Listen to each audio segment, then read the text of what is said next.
पृथ्वी पर युद्ध अपने चरम पर था।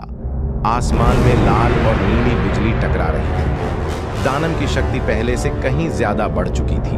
उसकी आंखों में आग जल रही थी और हर कदम के साथ धरती कांप रही थी। बालवीर ने अपनी पूरी ताकत झोंक दी थी, लेकिन बार बार के हमलों से वह थक चुका था। उसकी 72 बंद पोशाक फट चुकी थी और उसकी जादुई तलवार की चमक मंद पड़ने लगी थी। दानव ने एक प्रचंड वार किया और बालवीर जमीन पर गिर पड़ा। चारों तरफ धुआं और आग फैल गई। गांव वाले डर के मारे भाग रहे थे और आसमान काला हो गया था। बालवीर धीरे से उठने की कोशिश करता है, पर उसके शरीर से ऊर्जा निकल रही थी।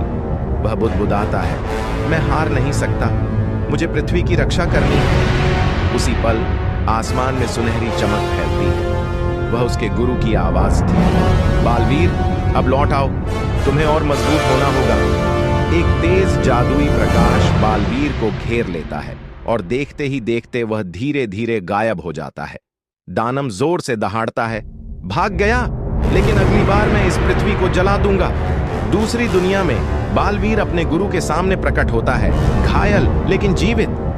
गुरु उसकी ओर देखते हैं और कहते हैं, बालवीर अब समय आ गया है तुम्हारी असली शक्तियां जागने का। बालवीर हैरान होकर पूछता है, गुरुदेव क्या मेरी असली शक्ति अब तक नहीं जागी थी? गुरु मुस्कुराते हैं और कहते हैं, अगली लड़ाई में सिर्फ शक्ति नहीं बल्कि आत्मा की परीक्षा होगी। अगले एपिसोड 6 का हिंट।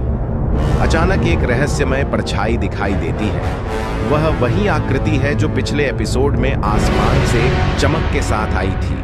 उसकी आंखों में लाल आग जल रही है और वह धीरे से कहता है, बालवीर की असली परीक्षा अब शुरू होगी।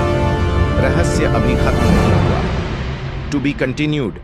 अगले एपिसोड के लिए अभी सब्सक्राइब करें।